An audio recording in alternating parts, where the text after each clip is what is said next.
as well. Cancer, tumors, all that are from a demon opposition. The demon sits in there and does that work.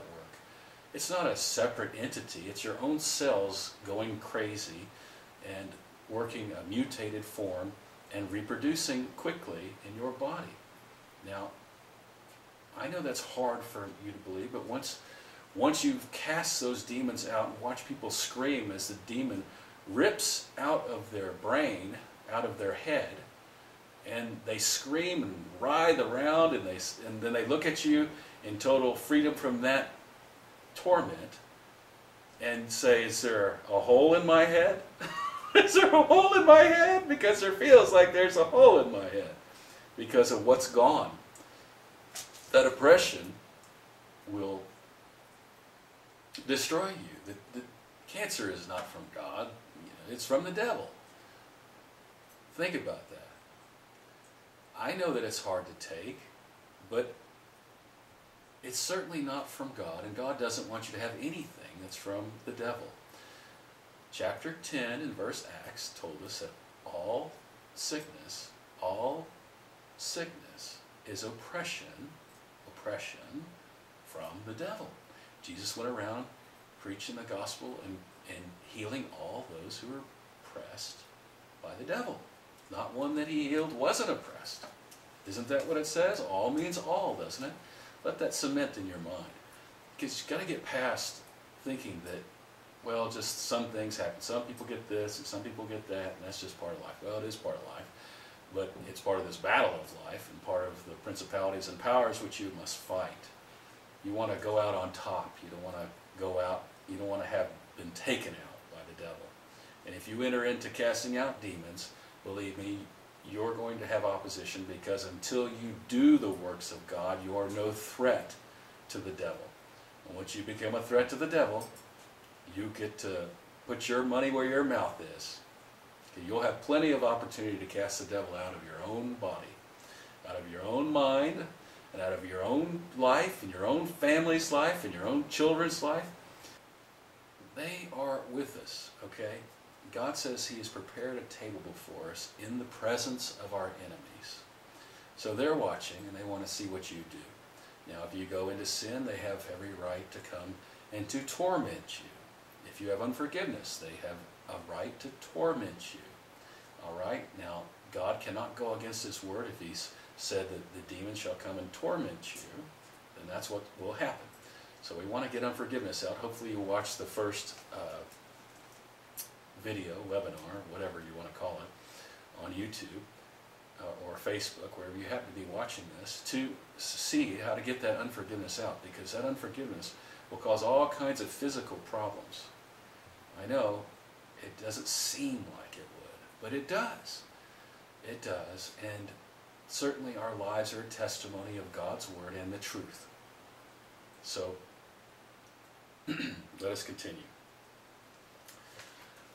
So, in casting out demons, you must beware, okay? Greater is He that is in you than he that is in the world. But when you come up to people and you know they have a demon, if they don't want to cast out, for heaven's sakes, don't bother.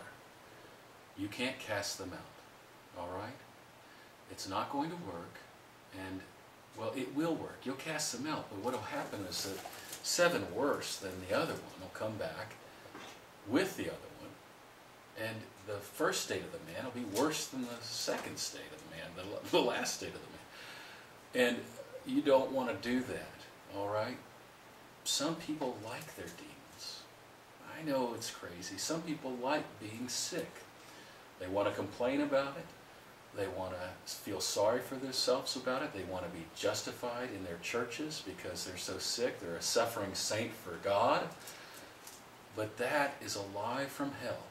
You are an overcomer by the blood of the Lamb and the word of your testimony. So make sure your words are speaking the truth. Speak the truth with your words.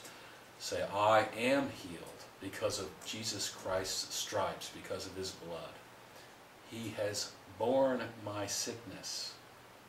You see, Those are different words than I'm so sick and I'm always sick and I'll never get well and I have got cancer and I'm going to die of cancer and the doctor's given me 3 weeks to live with cancer. I'm going to die from this or that or the other. You are agreeing with the enemy. You need to stop that. It is not to your benefit, it is to your death. There is a way that seems right to a man, but the end of that way is death. We have to get off that road and get on the road that God says.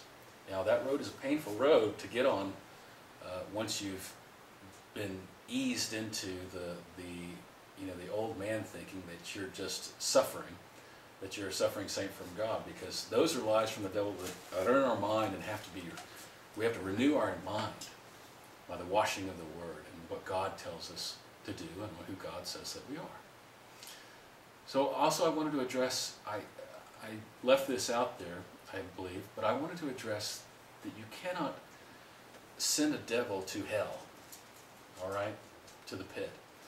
Now, that's going to go and rub against a lot of people that are out there casting out demons right now. But if Jesus could have done that, don't you think he would have sent every demon on the face of the earth to the pit? But he didn't, did he? No, he didn't. He'd send them into swine or he'd send them out. And they said, well, where do they go? And the answer was, they go into waterless places. So you cast them out. Tell them to go from your property and leave it at that. Don't tell them, to explode or all that. They don't have to follow that word. But they'll look like they're following that word because they're little liars and they want to deceive you. And if they can get you deceived into thinking that you can do something to them that you can't, then they've got you. And you'll go around preaching that and teaching that to other people because you see results. But then those results, they won't work. They won't work, and you wonder why. Why aren't these things working? Why doesn't the devil have to leave? And my friends, I've sat and listened to the devil talk through people. It's really nothing that you want to hear. There are a couple of things that you need to know, like who's in charge, maybe. That's just if the Spirit leads you. Who's in charge of this? Because that's who you want to talk to. And even then, it's hard to get them, it might be hard to hear who's what. But then on the other stuff that they want to tell you about all the generational things that your mother's brother's, father's, sister's, uncle did, and that's why you're in the state that you are, you need to tell them, shut up. Jesus told them to shut up, told them to be quiet. And you can do the same thing. Many times they're speaking in your head, telling you things, and you know that's not from God. My brothers, anything that is not of love, victory, hope, joy, peace, comfort, uplifting, of good report, is not from God. God's not selling you deceit. He's not selling you defeat. He's not selling you anything that's not victory. God has victory for you, my brethren. Victory in every aspect of your life.